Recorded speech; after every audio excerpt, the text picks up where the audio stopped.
Okay, floor to you. Brilliant. Great stuff. Well, thank you all for attending today's session. Today I'm going to be covering the evolution of cybersecurity threats that use email to deliver the attacks. Before I sort of dive into any of that, I thought I'd just introduce myself. My name is Stephen Reynolds. I started, much like many of you, studying digital forensics at the University of Portsmouth.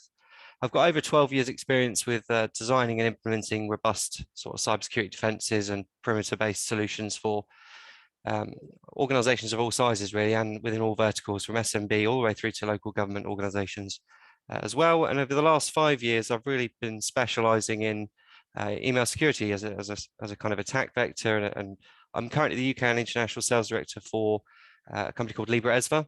And that's all we do. We live, eat, breathe email. And yeah, as I say, we specialize in essentially protecting organizations and their inbound and outbound traffic from email-based threats, and ensuring that they're fully compliant with email and GDPR and all the other regulations that come with using email in a business setting. Today, we're going to cover a few different aspects. We're going to go into why essentially email is so widely used to distribute cyber attacks. We're also going to talk about how these threats evolve in terms of laterally and also over time with the emergence of new threats, and then obviously digging into what those threats are. And as I say, over time, how have these threats evolved and why have they evolved? I'm then going to talk about two particular threats and kind of take a bit more of a deep dive into their evolution, being ransomware and phishing as the kind of titan threats in the space, and obviously their relevance today. And then we're going to kind of round off with the evolution of defensive countermeasures and how they've improved over time to respond to what's happening from a security landscape point of view. And then we'll end sort of lastly on what sort of a secure email looks like in 2022 and all the various aspects for detection that you really need to be considering and looking at to ensure that you're not another statistic or end up on the front of the Daily Mail, as the latest victim to one of these particular attacks. So first, we're just going to talk about why. I've got some animation here, so you have to forgive me. It's my first time using this, but so why is email so widely used to distribute attacks? Well, firstly, almost every business today uses email, so it's a convenient sort of backdoor into every organization. Every organization is a target, and there's an easy way to sort of distribute your various attacks. We'll get into the detail of what they look like shortly, but as with many of you and myself, our mailbox actually are linked to almost every application we use, aren't they? Our banking, our access to various systems, our university emails and so on, but also the recovery of those. So if I'm able to access your mailbox, I could run over to HSB Halifax, Lloyd's TSB, etc., and run a forgot password, and one of the 8 are going to run true, and then I'll get my confirmation email. So they're very centrally linked to everything we do on a day-to-day basis, not only from a personal standpoint, but also from a business perspective as well. And also, much like myself, you may even have personal and business on the same mobile, which is also particularly dangerous. And obviously, I'd be a lucrative target in that right alone. Most organizations have also raced to the cloud, certainly with an email, from an email hosting point of view, everyone's moved to 365 and almost forgotten about security entirely, predominantly because there's this sort of blind trust that Microsoft and Google and Bill Gates has got all of our sort of security needs at hand. And we're very much, placing our trust in the tools and the systems we use without actually really maybe looking as deep as we should into exactly how we're protected and the information we hold and what is actually required to protect that. I've talked about the fact, for most in a business setting, that is the information that's contained in your mailbox, it could be incredibly sensitive depending on the company you work for, or it could just be being more personal emails, between you and your partner, and you're sharing intimate details about your life, or confidential and sensitive information like your bank statements or other things that could be used against you in the future. So it's a very convenient place that's storing a huge amount of information about yourself and the business you're working for. And also it provides a huge range of ways to launch attacks. You've got the integration with Google, Microsoft, and all of the other applications we use from a day-to-day basis. The ability to launch, have code essentially within the bodies of emails, HTML, and so on, as well as the ability to sort of attach on all manner of things to specific emails and the links that we may be sharing to various websites, either poisoned or not. So there's a huge amount of tools for everyone to use, from a perspective of launching attacks into a particular organization. And as people, we're prone to a lot of things, right? One of them's error, but we rush things. We also forget to do certain aspects. And, for the general daily user, we're not, obviously everyone on this call is exempt from that. We are aspiring and actual security professionals, and but for the daily user, they're not, it's not their day job to be kind of at the breast of what's happening in the security industry. But we also trust people very quickly, don't we? And we're quick to help, which is not good when you think about things like phishing. And we need to almost be ultra paranoid, and we're talking about some of those things as we go through. But the people aspect is certainly, depending on how you look at it, potentially the weakest link in our organizations. We are, it only takes one email, one click, one opening of an attachment for your company or yourself to be in a world of pain, through some of the things we're going to talk about shortly. But not only that, I mean, this is obviously big business. I've just pulled up the FBI internet crime report. They look at all sorts of worldwide events in terms of crime, but this is particularly on from a digital perspective. I'm not going to go through all of these here, but all but one of these attacks use email at some stage during the attack to deliver whatever it is they're trying to deliver. So obviously the giant in the space and the one that's causing the most problems worldwide is phishing, mainly because it's a combination of many things. There's the technical techniques that go into actually launching a phishing email, as well as the social engineering aspects. A lot of the more sophisticated, difficult to detect threats nowadays actually don't contain any attachments, any links, or anything whatsoever in the email. And they may even sound like you, because they've emailed you in the past, and they've been teasing you from different domains to understand how you respond to emails and monitoring what language you use, and almost to trying to mimic exactly how you sound. So it's so only one of these crime types does not use email to actually launch the attack, or use email as part of that attack during the various stages. And it's obviously big business. You can see there on the right. I mean, business email compromise. We'll talk about the threats and what they are shortly. There's a lot of acronyms here. This is essentially impersonation and spoofing. So me pretending to be you and maybe sending a fake invoice into the company and hoping that, Monday morning at 9 o'clock before we've had our first coffee, we don't read the fact that the domain's changed or something like that. So it's $1 billion industry. And as I say, only one of these attack types does not use email. So it is the primary communication tool for businesses worldwide today. For many, the only communication tool. But also there have been world events like COVID that have really forced huge disruption to the world and forced us all into remote locations, out of the kind of corporate workspace and out the corporate building. And again, the reliance on email to communicate has never been greater. For some, transferring you to your mobile is not possible. So they'll direct someone to get in contact with you. So again, we've been very accustomed to using email on a day-to-day basis. And obviously, as you can see, it is a $1 billion industry, and it's not going anywhere soon. Before we actually talk about the attacks themselves, there are obviously two ways that these threats evolve over time. You've got the kind of horizontal movement. So as sort of challenges or new security solutions are brought into place, they have challenges and obstacles to overcome. So new threats emerge based on the adoption of new technology and the new ways that we're working on a day-to-day basis, but also the threats laterally kind of evolve as well. So although they don't go anywhere, and we'll come into some examples shortly, but it's just to show that not only are threats kind of morphing and changing over time into different beasts and different coined terms, if you like, but the previous threats are not going anywhere, and they're still being modernized and continuing to increase in complexity as new capabilities and technology are implemented or made available to be used within those types of attacks.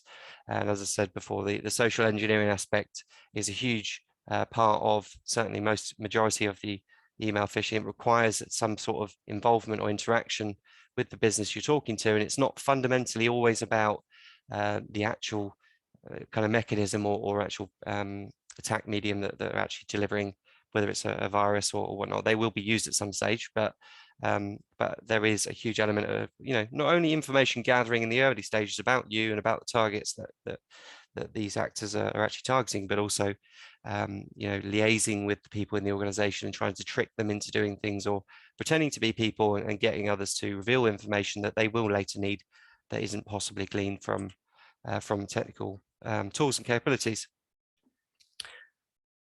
So there are also a few sort of factors that influence the evolution of threats over time. You've got the sort of technology factors, if you like, the way we work from a day-to-day point of view, the use of applications. As a digital world, everything's increasing tenfold. All manufacturers and security software providers are rapidly increasing the capabilities, buying other companies, and kind of trying to expand and improve the way that we work and obviously reducing our kind of workloads and kind of automating certain aspects of our day jobs. But obviously with that comes challenges and opens new opportunities for kind of innovation and evolution of particular threats and attacks.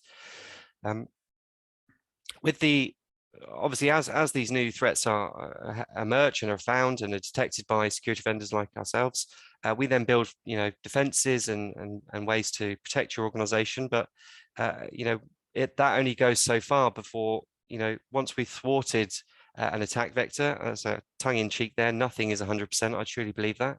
But when we can say for some surety that we've fixed a certain problem or we've closed a certain door to a particular attack, that forces these kind of cyber criminals and malware authors to think differently, to kind of try new ways to work around your organization and to find loopholes in and around other aspects, or scrap the whole thing and start again with a different kind of blank sheet of paper. So as the security solutions and vendors and countermeasures improve, that forces innovation from within these cyber criminals as well, which obviously, by not, we treat complexity as a cost, because the more complex systems become, to sort of enable the automation and the business improvement and the day-to-day operations of whatever the business is doing, complex systems create, again, a wider attack surface for them to target, and more sort of cogs in the wheel to sort of explore and try to exploit. And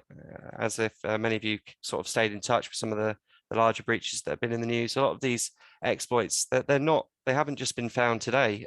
They've actually been known about for years, and for whatever reason weren't patched correctly, or actually they just weren't, they haven't been stumbled across before that time. So and even to a point where vendors patch the software thinking they fixed the problem without actually testing it. So there's lots of things that can be overlooked, certainly as far as implementing these systems, whether it be for security also, but for, if you're a manufacturing company and you're implementing new software that's now controlling, machinery, is there security controls in place there? What sort of, and obviously how can you access, are they on the network, and so on. So there's lots of questions that get raised as we increase complexity.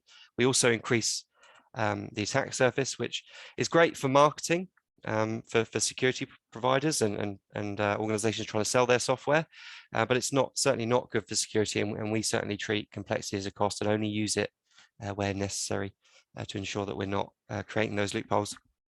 And then many organizations almost blindly trust the manufacturers of the platforms we use. When you sort of install a new application on your mobile phone, you click that button that says, I agree. Do we actually know what we've just agreed to? Probably not. And it's just an annoying extra step for most of us that we have now kind of tuned off, but there's lots of things in there, and how are they looking at our data? How are they protected? And so on. And obviously we are, to our sort of dismay, blindly trusting manufacturers, and we should be adopting this kind of paranoid zero trust, and obviously making sure that a cloud storage application sounds like a good idea, but how is my data secured? What am I actually going to be putting into there, and what are the risks for me in terms of that, if that data was to become sort of breached or divulged to the rest of the world. So there's a number of technology factors that influence the evolution of malware and threats, but also the human aspect. So we rely heavily on technology. And as I mentioned before, we're almost forgetting about some of these in between steps and And again, they're presenting malware authors with ways to kind of leverage, our reliance on technology and not actually second questioning things, as well as, in many organizations, security is not the most favorable, or is less favorable than simplicity of the systems we're using. So, as an example, we get, our encryption key to access an encrypted email is a 20 random character series number. For many organizations, they will ask us, well, why isn't that a 4-digit PIN? At that point, you might as well not encrypt the email. So, there is a very thin line between usability and security, and the general SMB or small to medium business will prefer that users can actually, rather than them complaining every day about a specific issue, which is there as a feature to protect them. Many organizations actually skip or forego the security, in a bid to kind of make sure that the systems are as simple as for users to use, but also they, kind of, there is this mythological thinking that, you will not ever be targeted and that I'm too small, but actually things have changed fundamentally in that area, and we'll go into more detail on that. But, if you're trying to launch an attack into HSBC, as an example, doing that on your own is going to be incredibly difficult. They're a very mature organization from a security standpoint, leaving very much little to the wild, and if it doesn't include an insider, they're now breaching smaller companies that have got relationships that may even have whitelisted domains with that company because they talk to them all the time. Mary and their accounts team talks to Joseph in the other accounts team. So we're going to breach Joseph and launch our attack from Joseph.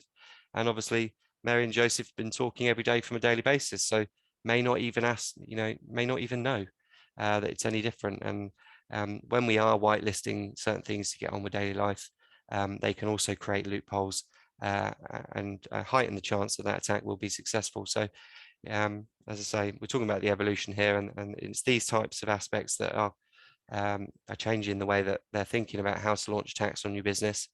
But also the lack of awareness and cybersecurity training in general is at an all-time low. Most daily users don't know the difference or the dangers. We all here appreciate all the buzzwords, the malware, ransomware, blah blah blah.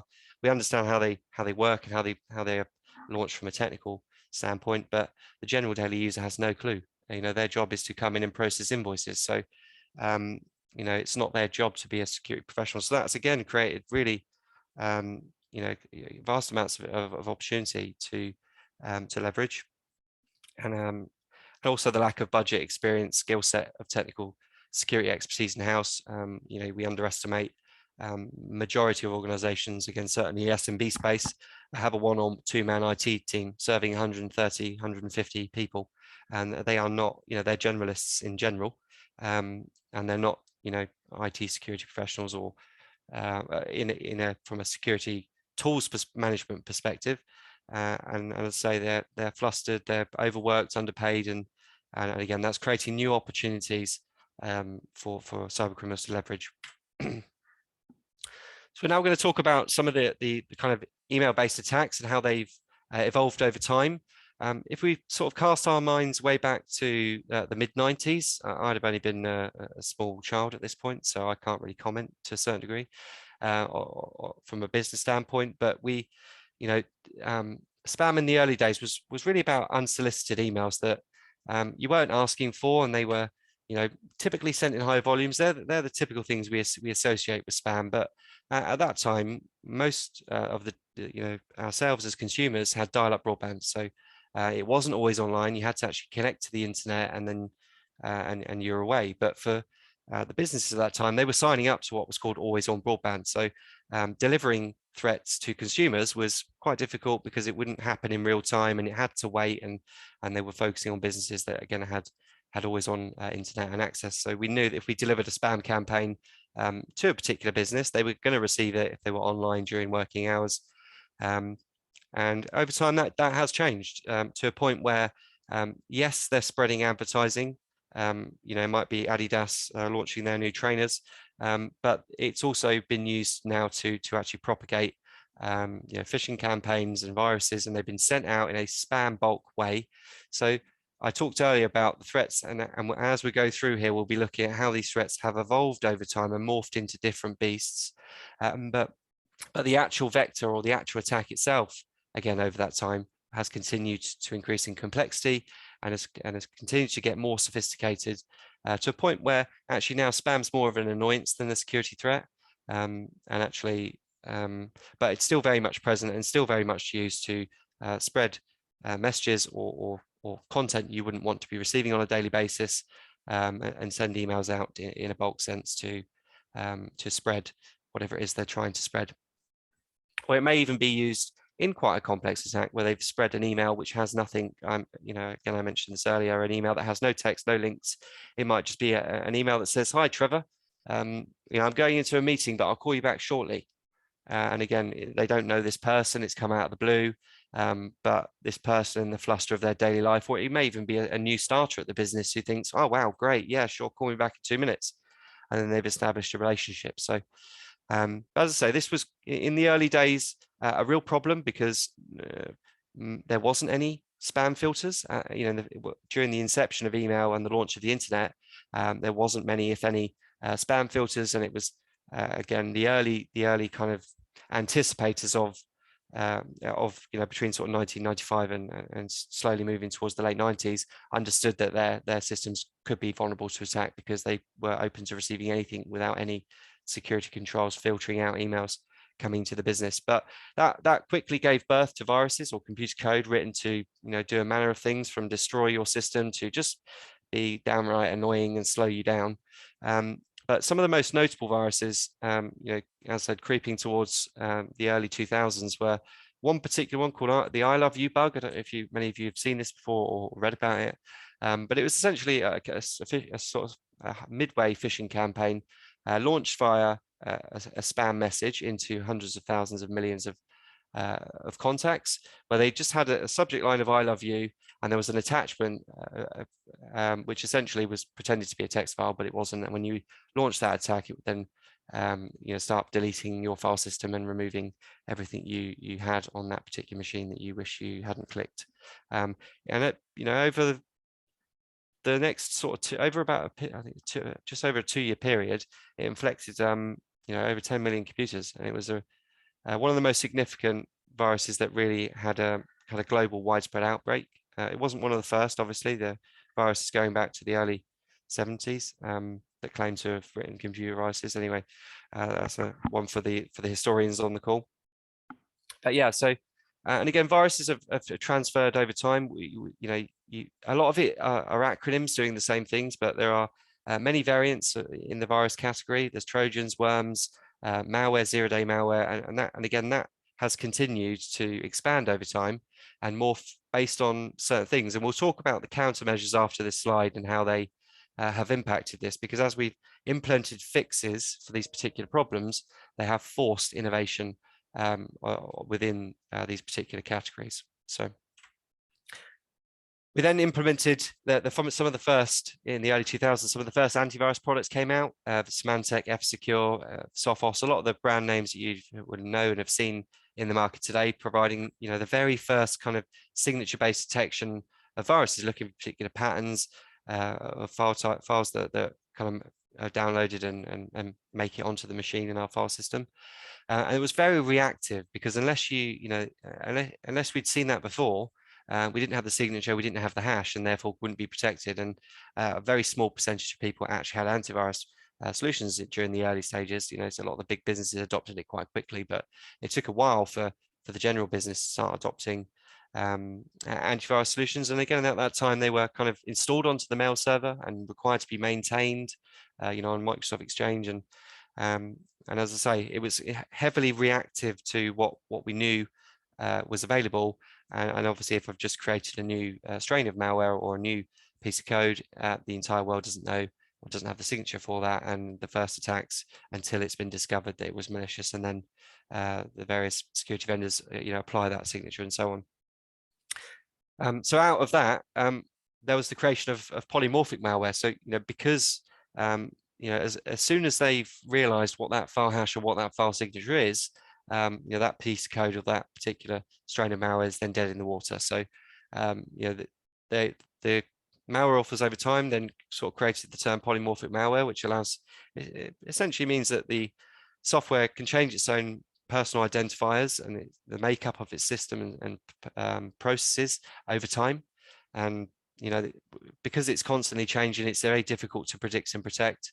And again, it then required sort of software providers to rethink how they were actually delivering the detection, because if we can't work off the basis of a static signature or file hash, and that's where, and again, we'll talk about the countermeasures as we go through on the next slide, and it will all make sense. But these were heavily distributed via spam messages again, and where viruses sort of tailed off, because again, once the spam campaign had been sent out for the first time, sending it a second or a third was fairly redundant if you were sending it to the same email addresses, and antivirus vendors quickly clocked on to these file extensions and file types and default MIME types, and then quickly added those to their particular databases. As an exe, as an example, that would be added as something we're not allowing. So when an email came through, that would be blocked and quarantined because it had an exe in it, and we were not allowing those particular file extensions. But from a polymorphic point of view, this could change over time, and it was very difficult to map. And we'll talk about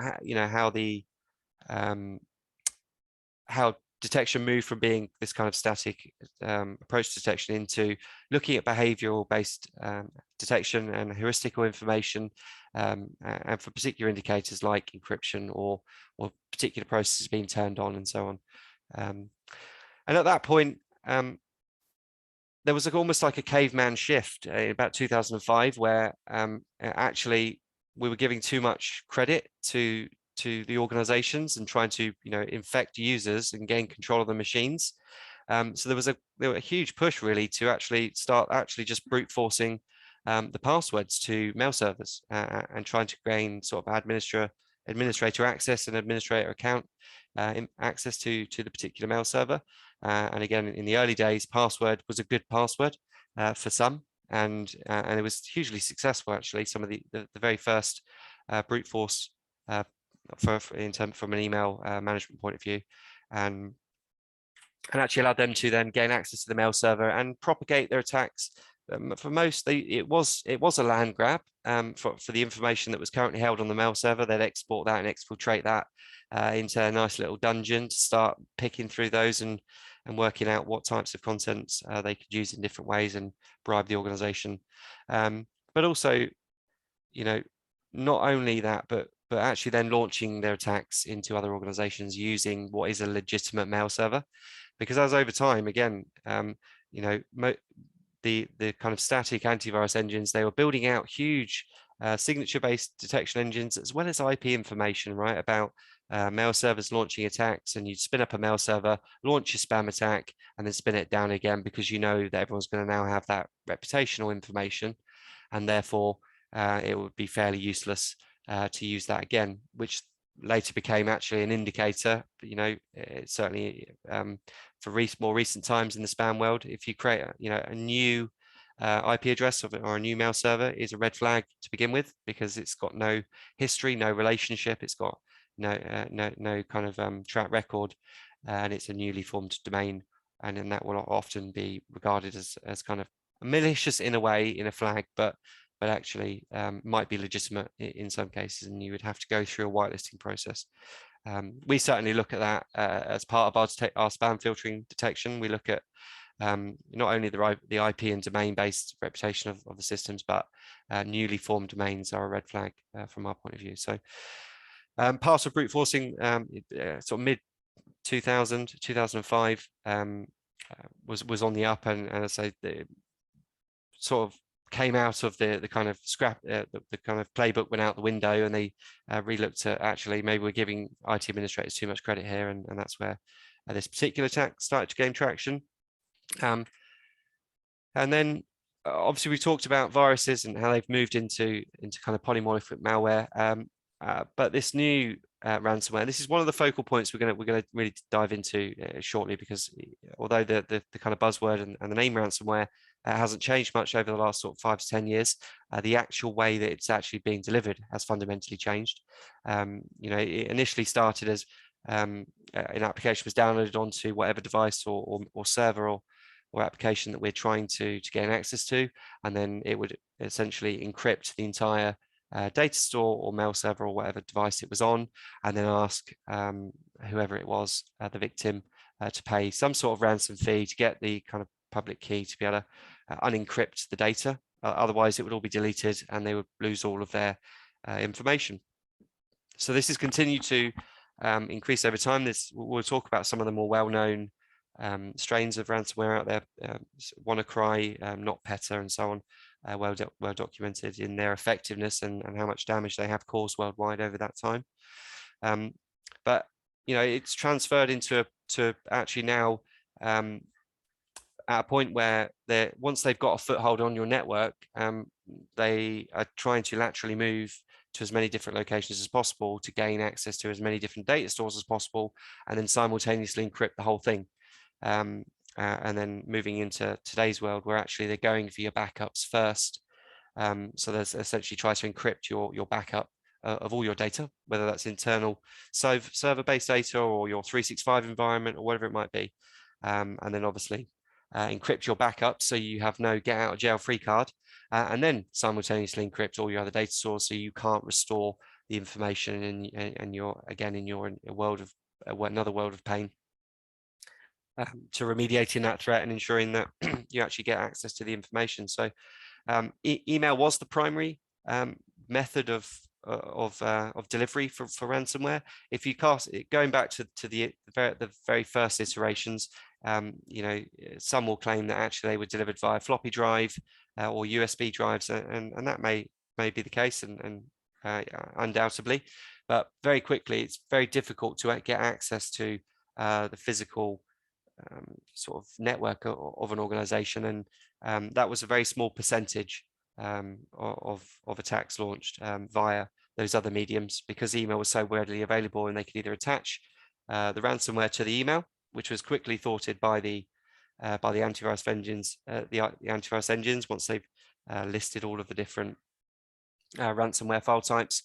But then over time, again, innovation was required, so they then begin hiding the kind of ransomware inside zip folders, and then in zips and zips and zips, and different types of ways of obfuscating the files, to a point now where actually they don't attach ransomware at all to the email. They actually deliver that via a link. So they were, again, compromise a legitimate website and then upload their malware to the site and then deliver that as a link in an email to you, or actually embed the piece of JavaScript onto a PDF or other forms, other ways to actually infect legitimate documents. And that's going to be a current theme that we're going to talk about as one of the last points here. But yeah, ransomware over time and how it's delivered has predominantly always been email, although how it's been attached to the email has changed fundamentally because security vendors have got wise to how they're doing that. And again, when you're uploading your malware to legitimate websites, as an example, it's very difficult. Well, you can't sanction it, and the same for legitimate applications. If I was to send you all a link now to a piece of ransomware that was on my OneDrive, many of you would, if I'm taking a guess here, actually, I did MX look up your domain before we came onto the call. You would actually not have any way of stopping that. If you actually went through to that web into my Google Docs and click the actual link or open the document, then you would receive ransomware unless you had those types of remediation and detection capabilities through an antivirus solution that's in today's current age and so on. So how it's been delivered has changed over time, and we'll talk about how ransomware in general has changed shortly.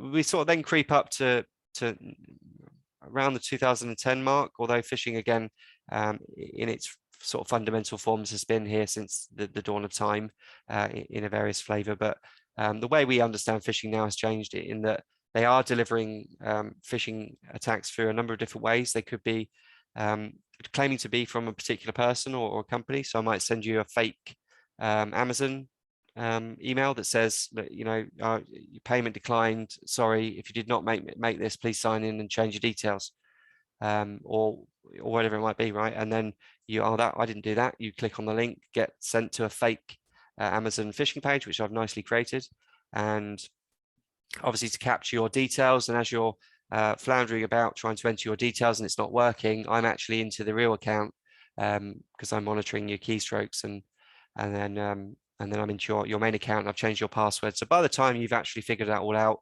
I've then purchased everything I needed to on Amazon, or done what I need and spent all the money you potentially have on your card before you realize. So the way that phishing's changed over time to a point now where it's not just about claiming to be particular individuals, but they're after particular information. So you've got I'm claiming to be one organization and trying to trick you that I'm them, and then you've got them trying to actually trick you into revealing information to me. It could be trying to capture credit card numbers or credit card information or passwords to legitimate Sage accounts if you're on the finance team or whatever it might be, and they're trying to capture these details over time to then access those systems and exfiltrate that data to carry out however they want, whatever there are now sort of 12 or 15 different types of phishing. They've all got different acronyms. It's difficult to keep up these days. Phishing, smishing, vishing, spear phishing, whaling. There's all sorts of different categories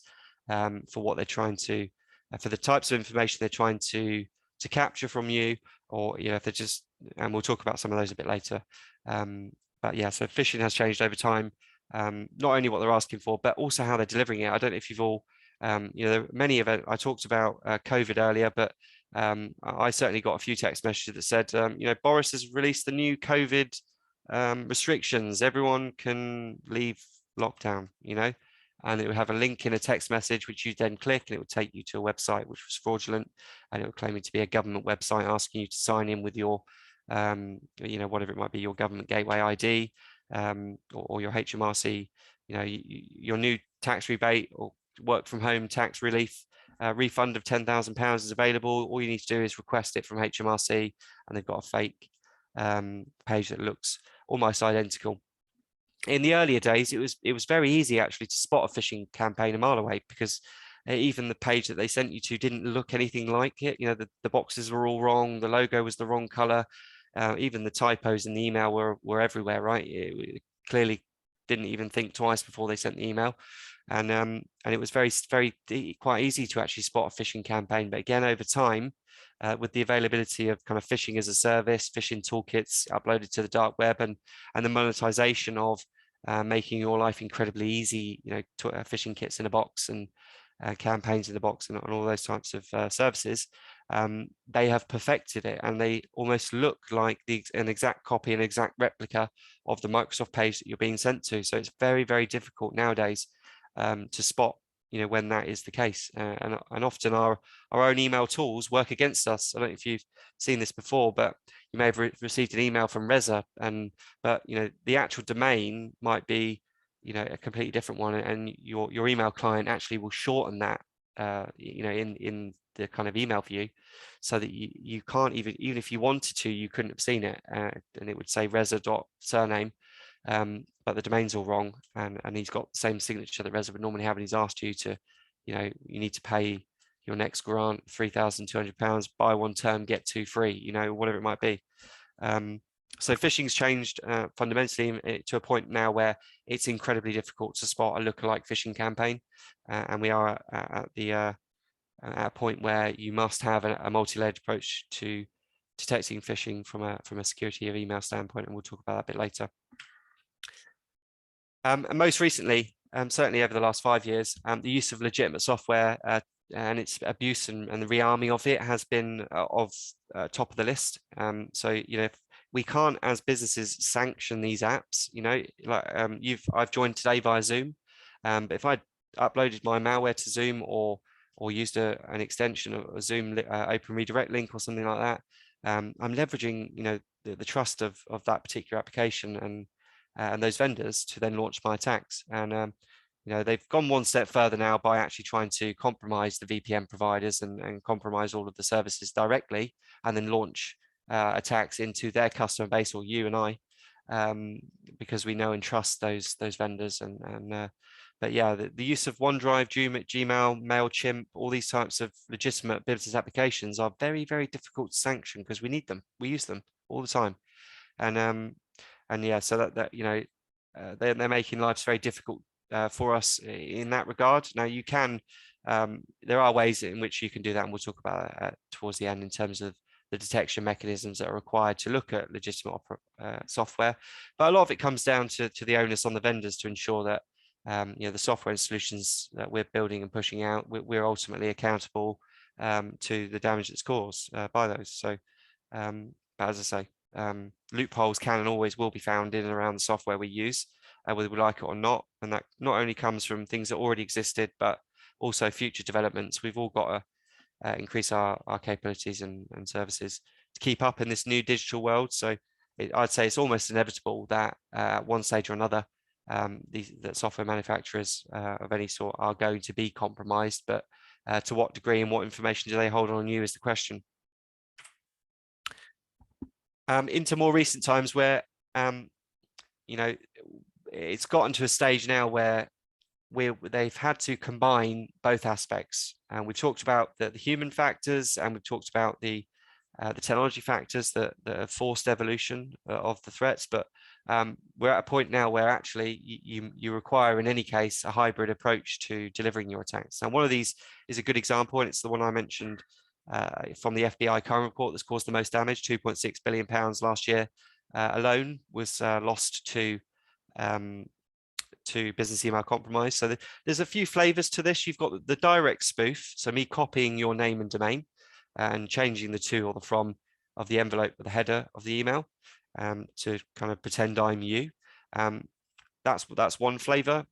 Business email compromise is actually really talking about impersonation of particular email. So as an example, my email is stephen.reynolds@libreesva.com, but I might buy libreesva without the I or one of the I's or the E.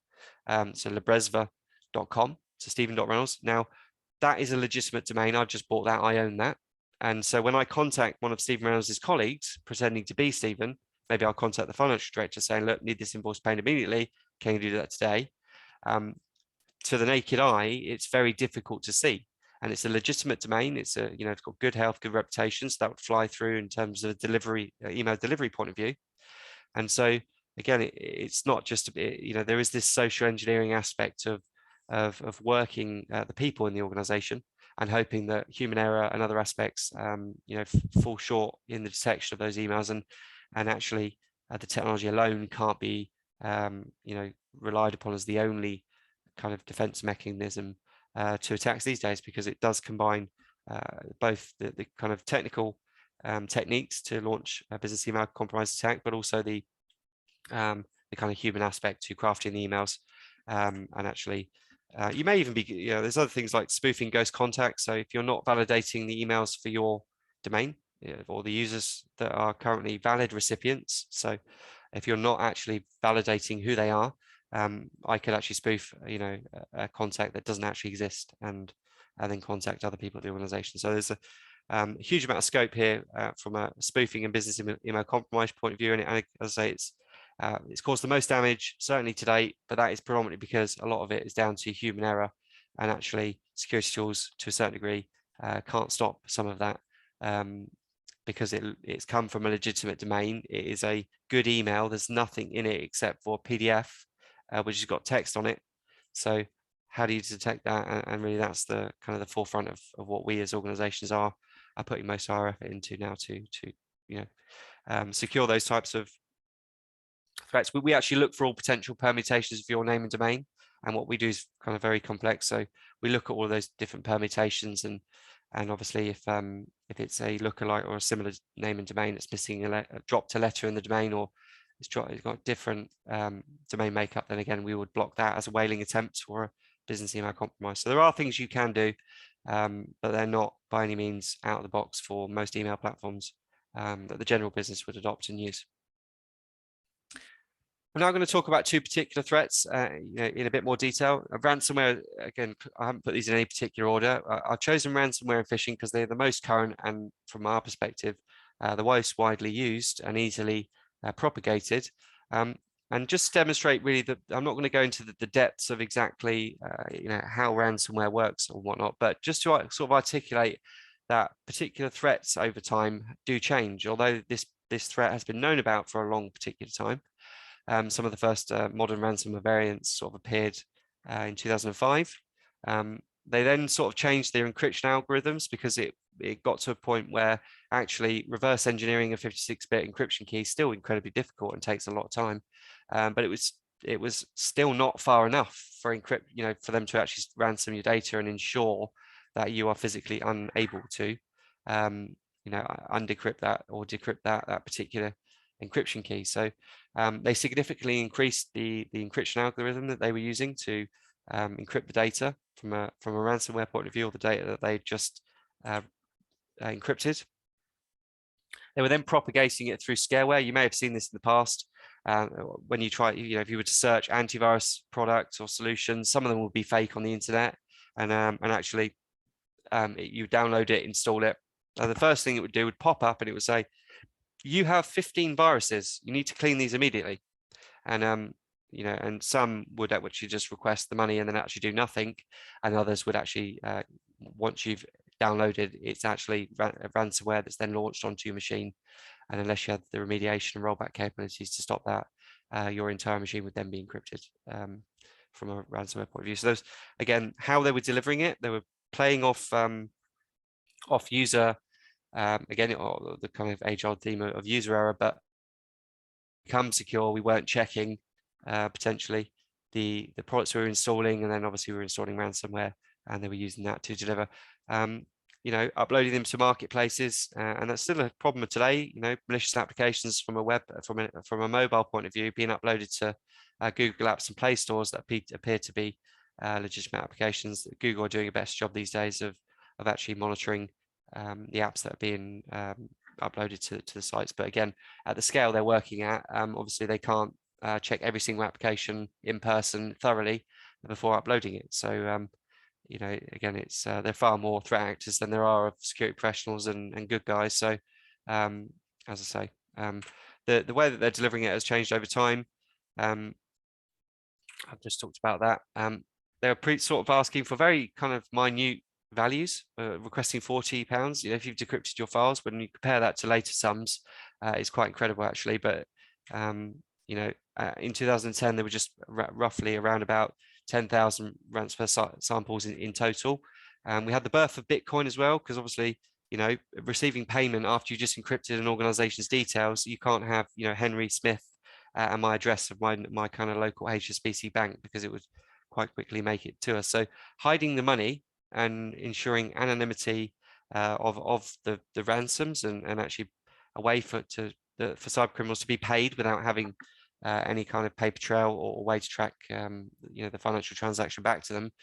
We did see the birth of ransomware, the birth of Bitcoin, which did aid that. There are obviously many variants of that. I've just taken that as a round term. And the very first sort of screen locking. So not only would it just encrypt your data, but it would actually physically lock the screen. They got more aggressive over time with the type of language they were using. But in 2013, over 100,000 malware ransomware samples. So not created all on one day. So again, very, very difficult for security vendors to keep up with that rate of new ransomware variants being created.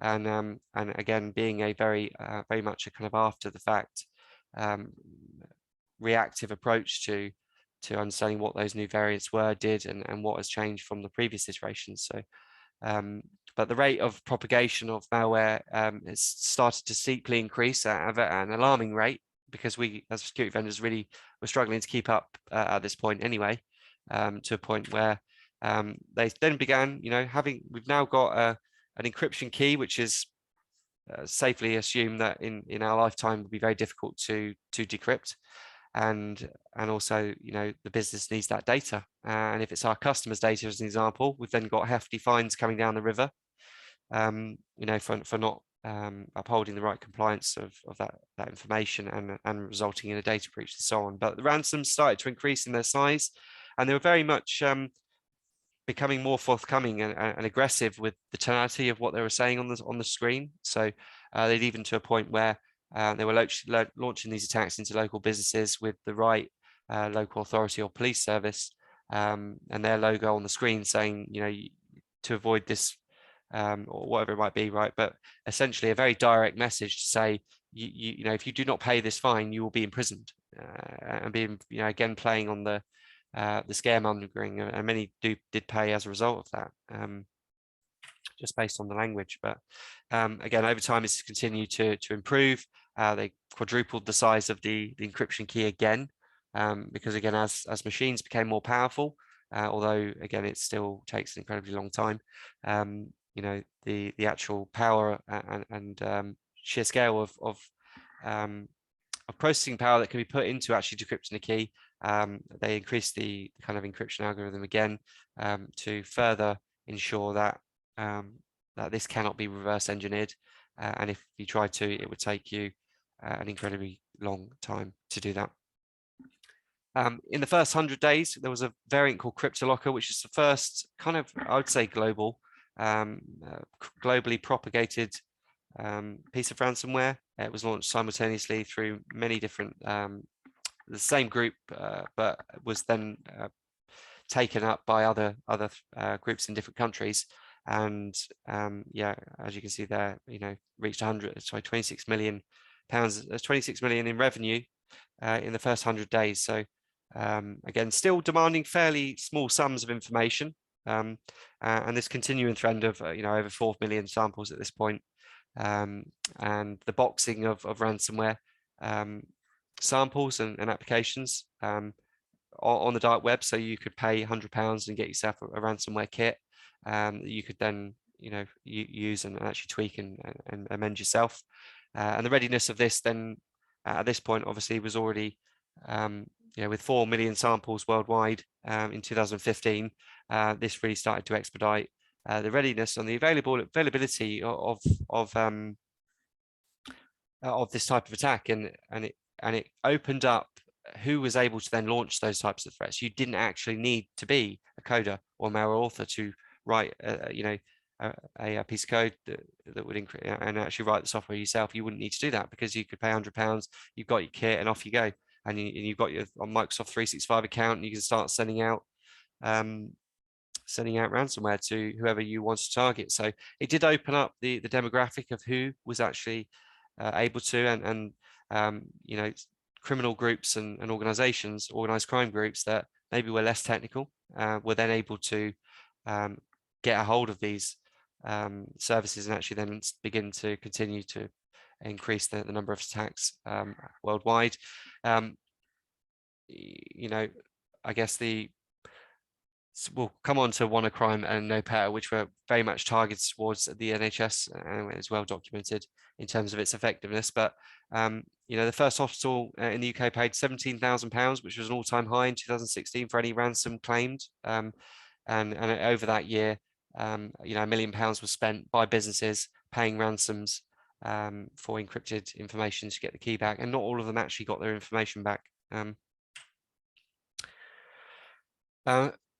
You know, yeah, so moving into this kind of nation state sponsored, I think we are talking about a few countries here in particular, but you know, malware authors were being employed by state funded operation centers to go out and create new variants of malware, but also then to actually deliver the attacks into other organizations and disrupt infrastructure, you know, targeting utilities companies, targeting water treatment plants, and trying to, you know, disrupt SCADA systems there, and you know, mixing the clean water with the dirty water and try to affect the population and the infrastructure of the country they're targeting. So this is not new, and you know, certainly earlier to this, you know, some countries like Russia will claim to have been planting seeds with it, you know, with dormant pieces of malware within infrastructure providers well before they plan to actually launch any attacks or actually you know, press any buttons as such. But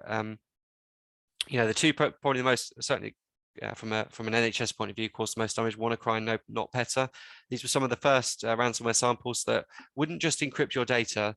They were, I mentioned in the previous slides, that they would actually seek out other areas of your network and laterally move the actual ransomware software to different areas and different data stores, map out the organization, and then in one go encrypt the whole lot. So they'd actually move laterally across the network, either through users, sometimes certainly in the earlier days, would require insiders to plug it into the system initially, but as I say, over time, these systems have become automated and integrated, and it was again, security wasn't looked at closely enough, certainly. Actually, nation-sponsored ransomware became a thing, and they began targeting infrastructure providers.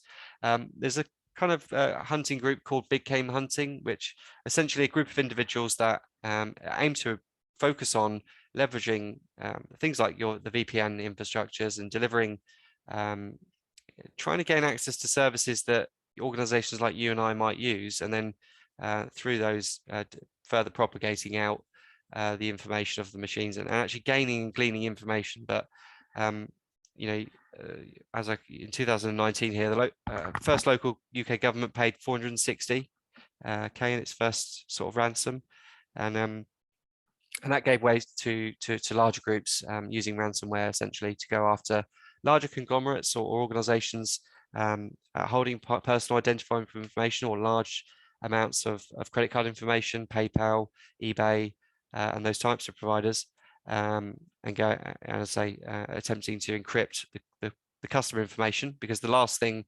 that eBay wants to do is email all of their clients to say, we've lost your credit card information. And you know, their brand reputation will not only be in the dirt, but the fine that would then ensue you thereafter would certainly take most underwater, if not lose all of your clients, and then so on. So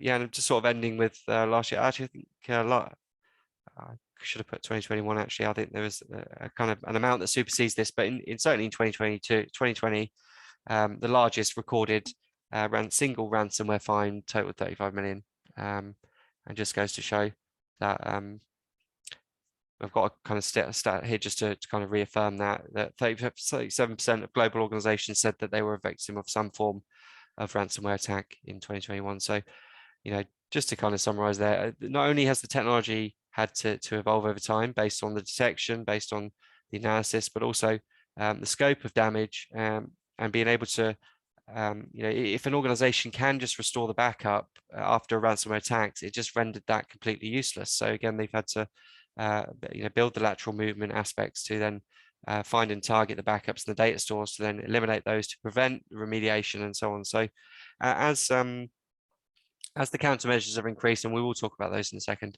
you know, the way that it's being delivered has also changed, coming from the earlier floppy disks into email, attaching it in the email, but then later attaching it, you know, via JavaScript or as a link in an email, not based on, you know, as security vendors have increased the detection over time. I'm now going to look at phishing as well. The term phishing was first coined by a group called AOL. They essentially tried to steal details of users of AOH and reselling them online. So quite caveman and rudimental, with a fake phishing campaign which pretended to be, you know, you've been locked out of your account, you need to sign in today, otherwise we're going to close your account down, or your delivery couldn't be made. If this wasn't you, please sign in, and they'll try and capture the details that I mentioned. Quite easy to spot, as I say, in the early days. It weren't taking as much care as you would have thought that they would in terms of how the actual emails looked. Didn't look like a typical marketing email or a typical you know, you forgot your password email, which changed quite quickly with the kind of availability of the e-commerce platform. So as everyone raced to put their products online, and obviously the .com boom and so on, you know, the ways in which to kind of get users to extract details increased tenfold, because we would have registered to that particular website to sign up, and then we would receive particular grey mail or marketing emails thereafter. And if we've tried to resolve our password or recover the email, there's a huge number of interaction points that they can leverage essentially to get you to do things. But you know, again, the web page of that particular company was online. It's not that difficult to extract the HTML or recreate a lookalike page for that particular website. So I might send you again a link to Vodafone with 2es.com, and it's a domain I bought, I own. I might not have all the rights certificates on the website and whatnot, but it looks exactly like Vodafone's initial capture page. And then when I send that out via a link, you land on my fake Vodafone page, which is then you try to log into, which isn't doing anything, and then I've got your details. So the popularity of using websites to buy goods and services increased, and therefore they turned their attention essentially to building websites that looked like the run-of-the-mill typical websites you would use, and then we're using spam campaigns to then send these fake pages out, hoping that you'll click on them and interact with them. You've also all probably seen the kind of pop-ups. It might be from, again, the fake rogue antivirus engines that you may or may not have installed in the past, but pop-up windows from unsuspecting users, and then more kind of targeted, sophisticated attacks from like spear phishing, smishing, and again, I will unveil those shortly. But spear phishing is a targeted phish into a particular group of individuals that's very specific about a certain thing or system or whatever you're trying to get them to access. Smishing is the use of phishing, but via SMS. So if I'm, it can be used in tandem. So I might send you an email that's a phishing email saying, you've been locked out of your account. Unless you sign in 24 hours, we're deleting you as a user. And then I might send you a text as well alongside that to say, we've just sent you an email. Your account may have been compromised. Please check your email. And again, smishing is the targeted use of phishing in tandem with what might be a kind of phishing campaign, or they may not actually be a phishing email. It might just send you to the URL within your text message. That's also not unusual, but particularly useful if you've gotten 2 messages, and then you're directed back to the email and obviously act on it. Because many of the malware authors were previously deterred prior to 2008 with launching their attacks or phishing attacks or actually getting involved in digital crime, because there was no way to actually extract the money without being able to, for some reason, to be traced back to me, or you'd have to gain access to a holding account or someone else's compromised bank account, and then all the money were filtered there and exfiltrated before that person particularly knew that you had access, and so on. So but the kind of introduction of cryptocurrencies created a whole raft of new avenues for those that were particularly scared about being caught in the end, but it allowed a way for them to anonymously extract funds from preying victims, either through there were obviously around this time they would have gift cards. You may receive an email saying, or they're trying to force you essentially to pay for a gift card online, which later translated into ransomware and other aspects. But phishing obviously became the primary technique to deliver ransomware in 2013, and we've talked about that already. Hackers are able to actually adopt HTTPS on their websites, or spoof sites, or the kind of lookalike direct copies of legitimate websites. So again, when you're connecting to a web page to sort of bypass firewall rules and preventative measures from a networking standpoint, the traffic was considered safe and legitimate, and obviously then launching compromised legitimate businesses attacks from domains that they own, or as I say, I may have bought a domain that's similar to yours that's legitimate. I own that, and now I'm going to go and launch attacks on yourselves, or if I've been able to directly spoof you because you have no anti-spoofing capabilities and you're not able to stop that type of technique, then I may, for some organizations, they list all of their current customers on their website. So again, if I was to spoof company A and then go and target all of their clients with you haven't paid your fake invoice today, can you do that now? How many of them would actually pay that invoice without thinking twice? Because not only do they are they susceptible, but it looks like it's come from that particular company, which they know and trust, and also may not also have the kind of correct business processes in place to call the suppliers, validate is that correct payment, and be ultra paranoid about every email that they're currently receiving, mainly because of the lack of cybersecurity awareness around these particular threats.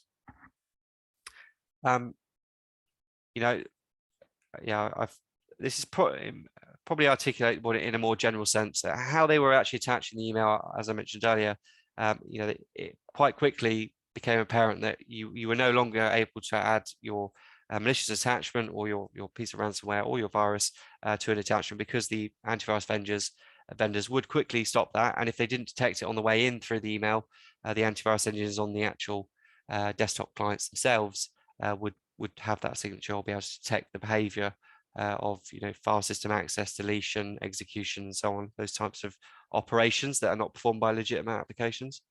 And so how they were delivering, what they were delivering changed over time. They would then try and hide the files themselves into the inside images, or as I say, attaching, you know, embedding JavaScript inside a PDF, or amending the macro within a Microsoft Excel document, and starting to use again the active contents and using the operations of legitimate Microsoft documents to then wreak havoc.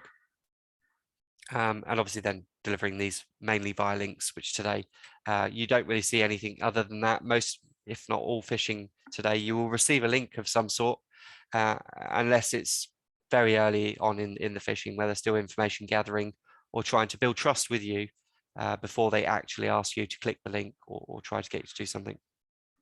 So we did see, I've talked about the gift card phishing campaigns and things like that, but you know, trying to get you to essentially purchase, you know, 1,000 iTunes vouchers, or whatever it might be, or claiming that, you know, if you bought, if you spent £150 today on this Amazon gift voucher, we'll actually make that 300, and making bogus claims, and in the end you would not actually receive any kind of any gift cards whatsoever. So that's just to detail how particular threats have evolved over time. To obviously talk about those in more detail, I've got the kind of attack types at the top, which we've already talked about: spam, viruses, polymorphic malware, brute forcing, ransomware, phishing, legitimate applications, and business email compromise. And this is really just to articulate why it's had to evolve. So, you know, I mentioned at the start, in the early days of spam, there was pretty much no anti-spam filters, no antivirus engines at the time. So all the systems were unprotected, and the creation of viruses and other types of malware was then met by antivirus products and antivirus vendors like F-Secure and Symantec and others you might know. So, you know, upon all organizations having these types of technologies to prevent typical signatures and file hashes from being sent and downloaded onto the machine, they created polymorphic malware. Our response to that as a security community was to then adjust the detection, to start looking at behavior and heuristical information, and looking for the key identifiers of what the patterns are in what it's trying to do. Again, this later translated into kind of and we'll talk about document sandboxing shortly. I will skip past the brute forcing element, because that was quickly met by multi-factor authentication. So, you know, having to access a login via two different means. So I might have my account name and password, and then obviously I would then receive an email saying, "Is this you?" And you click the link, and great, or you get a text message with a code, or that was implemented to stop. So, you know, if I had a particular account password, I'm now in. So the answer from the industry was to create multi-factor authentication. When that didn't work, the release of ransomware, there was the kind of this approach to what's called sandboxing. So the detonating of virtualized, sorry, what am I trying to say? Detonating files in a virtualized environment and trying to understand behavior, essentially trying to sort of poke the malware with a stick and try to get it, trick them, you know, malware into revealing itself. We might speed up the time, because you know, the malware might not detonate for 3 hours. So we would speed up the time to see if that changes. And then they would, you know, change the behavior to check call out to the internet to check the current time, and only detonate after real world time and things like that. So there was this to and fro in the sandboxing world, where we would, you know, it was great on the marketing side, the sandboxing. We use this in the lab when we've got 3 to 4 weeks to kind of analyze malware. But most malware these days understands when it's in a virtualized environment, and the evolution of evasion techniques within the sandboxing world, again, have made it an absolute nightmare for detection, because they create a new, or they find a new evasion technique or way to hide from our detection, and then we have to impose the right rule to then have a look for that. And it's this kind of cat and mouse game in security that we're trying to keep up with. So again, some of the most recent iterations of sandboxing, including our own actually, where we're not actually detonating files because it's too complex as an environment, and again, it's not good in security. It just widens the attack surface. It's a very complex system. Also, an email, you don't really have 4 weeks to analyze an email. You've got a 2-minute window before users are calling up and saying, where the hell's the email? So from a time and complexity and also the evolution of evasion techniques, we felt that actually it wasn't a suitable long-term answer to the problem here, and we went on to actually pioneer one of the first sandboxes which does something slightly differently. We actually look at the operations of the active contents, and we categorize them based on those operations. So if it's an Excel file with a macro, we have a nice, good, safe list of what that file can do, operations and active contents. So it might be calculation functions or calling another sheet in the workbook or accessing Word. They're considered good active contents or safe operations, and they'll be delivered. But if it's doing anything whatsoever outside of that list, it'll be considered suspect, and we'll remove the active contents where possible and disarm the file. So we actually decided now to really focus on the tools they need to deliver the malware to you and remove those aspects, right? The Excel file without the macro can't do anything. So, or the PDF without the JavaScript can't do anything. So we aim to sanitize those documents of the active contents if the operations of what they're doing are not in our nice safe list. And so again, over time, we've had to react and respond to what the market's doing and how software and technology has increased to limit the chance of these attacks being successful. So obviously with phishing, I mean,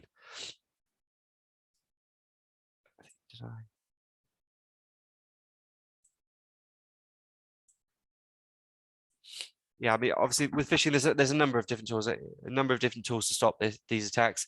Ultimately, it boils down to the links, as I mentioned before. But there's also the direct spoof, having a look at the to and the from header, inspecting the headers to ensure the email is coming from the correct destination. There were actually 3 kind of different email standards that have been born out of the need for ensuring kind of authentication and compliance of email. There's SPF, which essentially has a kind of ID card for the sender domain, you'd have an SPF record with the details of the sending mail server and domain and what those IP addresses are and the valid senders for your particular domain to ensure that you're the correct person, so that if I've received an email from you, my mail server will actually check your kind of MX records and your DNS records to, is this the correct sending address for this domain? And if it's not, it was pretty much a free-for-all at that point.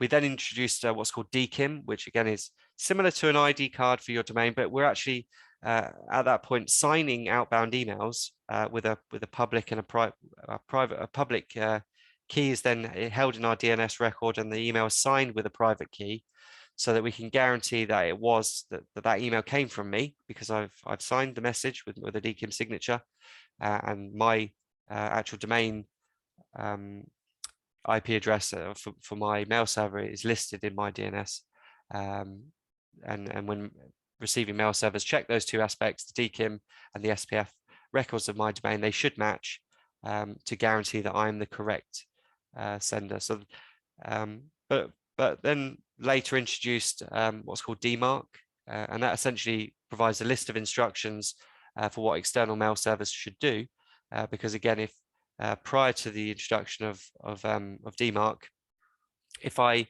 let's say you sent me a malicious email and it was spoofed, it didn't claim to become from you, and I've then as a mail server, my mail servers run those checks against your SPF and DKIM, the SPF and DKIM checks against your domain, and if there isn't a DMARC record, then that mail server will choose what to do. So I might have failed SPF, but passed DKIM.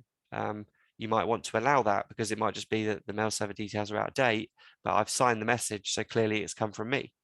So DMARC was introduced as a kind of a more current third string to the authentication of email, to consolidate what external mail server should do based on your preferences if they failed certain authentication standards to send and pretend to send emails as you. So those three particular terms, DKIM, DMARC, and SPF, were introduced and combined to prevent unauthorized sending and access of your particular email for the use of spoofing and phishing campaigns. I talked about the use of legitimate applications. It's incredibly difficult to detect when malware is hosted on these platforms, because ultimately it should boil down to responsibility of Zoom to ensure that malware isn't hosting on their site or their application. But we actually look for things like lookalike pages. So I talked about the phishing campaigns earlier, but yeah, does it have the right certifications? Vodafone, BT, they have a list of approved static IP addresses for their mail servers and domains and so on, and we dynamically kind of synchronize with those to ensure that lookalike pages, it's not hosted on a Microsoft domain and so on. So we actually do some additional forms of detection, but that is one particular area that's incredibly difficult to detect. If you're hosting your malware or ransomware, or whatever it might be on cloud-based applications, it's difficult for us to sanction those, and you're reliant heavily on antivirus and things like that present on the machines when they're downloaded. As they're unsanctionable. Google, OneDrive, MailChimp, there's some examples, but the list goes on. And then yeah, impersonation and anti-spoofing. I've talked about the use of DMARC, DKIM, and SPF already, but also having a look at all the potential permutations of your name and domain is essential to ensuring that your organization can stop these threats. But at the grassroots, it comes down to training users to be ultra paranoid about the emails they're currently receiving, to ensure that that you're not just relying on technology, but there are business processes in place as well. I kind of just wanted to tail off with what email security defenses look like in 2021 and what should really be in place as standard. A lot of those we've talked about already, but as far as dealing with spam in today's current age, you need to be deploying a multi-layered approach to looking at SMTP traffic, looking at the IP, sender, domain, and network information that's provided about the external contact or domain that's emailing us, and having the visibility into those checks. And obviously, if they fail those for whatever reason, we then reject those messages and don't accept them. So having a multi-layered approach to anti-spam is essential. Anti-malware contains a whole host of different aspects. So we're looking not only at the viruses, you need to be integration with third-party antivirus engines, looking for known signatures and behavioral-based detection. That is fairly redundant today, but still required. If you're a business that's got 270,000 users and you've got a couple of million emails a day and you list all the names of your directors on the internet,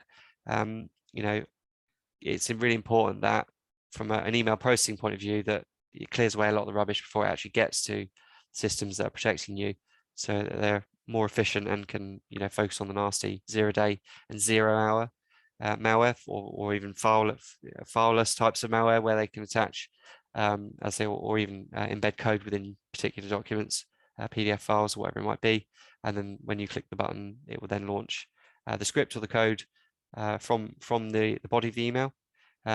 But also there's a list of we block up 6 different file types from .bats, .exes, Python files. As students, you may be using a lot of these types of things, generally speaking, but in the general business sense, it's really important that they aren't used. So having a kind of, again, a multi-layered approach to looking at attachments, the file types, file extensions, and MIME types, and blocking those that are never used, essentially. Protecting links and URLs and emails, we actually rewrite the URL. So, if I received an email with www.bbcsport.com, we actually rewrite that URL. So it would say https url blah.com. And whenever the user would then click that link, they would then visit our link sandbox, and it would essentially visit the page from a number of different sources, looking at it from, consumer broadband lines, data center connections, 3 and 4G connections, looking for anomalies, because they're getting very clever about where they, deliver, what content they deliver to who based on where I'm connecting from. If I come in through via Virgin Media Home Hub, they deliver malware to me, but if I come in via my data center connection, they're just going to redirect or forward for me. So we also look for, it's really important that it's looking at those types of anomalies, as well as malicious behavior, JavaScript, decrypting the web pages we enter, those types of contents you wouldn't expect to see on a legitimate website. But most importantly, to hide your malware on the web, you've got to hide from Google safe browsing, security crawlers everywhere, including us. So we actually, look for the act of hiding, the evasion, the obfuscation techniques and often we do spot those before we spot the intent. So it's been it's really important that, we're also thinking about how they're hiding malware on the web, and actually looking for those types of techniques as well, and not just the actual intent. There's the document sandboxing I've talked about already, as well as making sure that your users are authenticated and you're following the right authentication standards. And more importantly, I think majority of mail servers now enforce TLS encryption, so ensuring that the tunnel between my mail server and yours is encrypted. But when that email pops out the other side into the Outlook inbox of whoever we send that email to, we don't actually know what security they've got on that side. So we want to ensure that, potentially the data that we're sending that's confidential should be encrypted end to end. So and ensuring that only the intended recipient of that email can read it. And it's, as I say, for some a nice to have, but certainly as far as GDPR is concerned, it is actually mandatory that that you encrypt sensitive information. And it isn't just that, if you've got the student disability records of everyone at the school, that shouldn't just be sat in someone else's plain text mailbox. That type of data needs to be regulated and encrypted and protected through kind of end-to-end encryption services when you're sharing that out wide, but also everything, all the data at rest should also be encrypted as well. Can you remote wipe your own machine if you lost it? What are you actually holding on there? For me, I cannot not, based on the information that I hold. So it's key that we have anti sort of spoofing capabilities to ensure that other organizations can't actually spoof me and pretend to be me and then propagate, contact my other partnerships and maybe you guys pretend to be me and things like that. So anti-spoofing is key, as well as kind of impersonation of that, kind of looking at all potential permutations of your name. But I've generalized that thoroughly because there are so many different avenues and aspects for phishing in general, so ensuring that and not everyone's going to be the target of kind of business email compromise as well, right?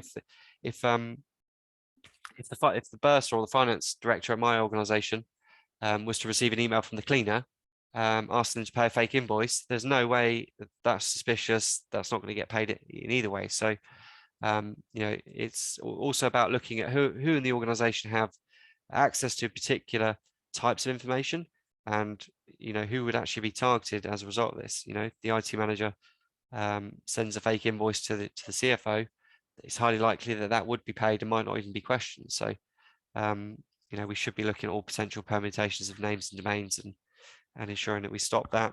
But also, it's easy to rely on technology. The organization should be made aware. I think you may have also seen this with your own email clients. You may see banners pop up that say this email this email originated from outside the organization.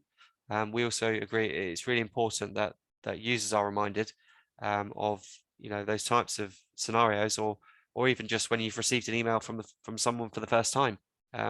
Often you may forget to realize that this is a complete stranger asking you for X, Y, and Z, and the business of your day. So there are many platforms out there that provide first time sender notifications, but also presenting alerts and banners and emails to educate users and make them aware of particular scenarios. you know, it's not just about emails we are receiving, but we're also sending a good volume of email out. But you know, it's not only important that in today that our own email can't be used for the propagation of malware. So all the same checks that are provided for inbound emails should also be done on the way out, as well as looking for particular contents, you know, patterns in the subject in the body for things like credit card numbers, social security numbers, or maybe you've got a student number which has got 5 letters and then the year or whatever it might be, right? Should that actually be sent outwards? If it is, surely the university might want to know about that. So having controls in place that can limit particular types of information based on the patterns of that, whatever it is that we're trying to prevent from being sent outwards, is really important. And then lastly, I've kind of saved it as the best, or as the last aspect to it, you know, is that, you know, users need to be educated in all senses, not only their own responsibilities for the systems and data they have access to, but also, you know, if you suspect an email is phishing, what should you do? And what you know, what should you be looking at? What are the dangers of spoofing? What are the dangers of clicking, of phishing, and actually, what is the process to alerting your IT department about that, and what should users do in those scenarios to, you know, virtually eliminate the risk of any downtime to your organization?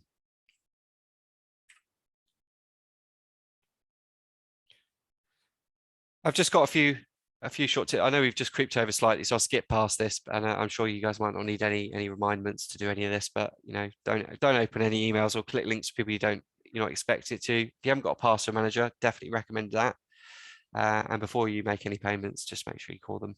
And you know, although we try to be paranoid about who contacts you at all times, why are they requesting what they're requesting, and is it legitimate? And if you're unsure, do report it.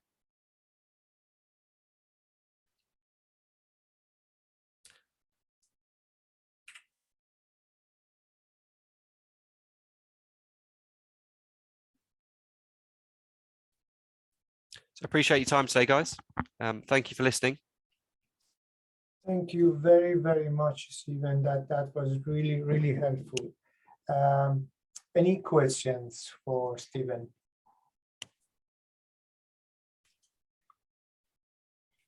Any questions before we wrap up? No questions?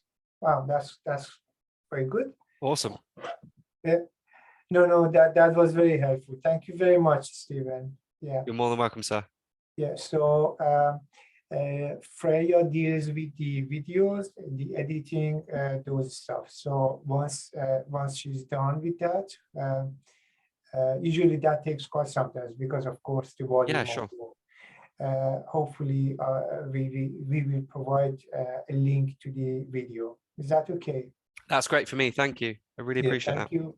Thank you very much for this informative seminar. Yeah. No worries. Okay. Have a good evening, everyone. Thank you. You too. Bye. Bye.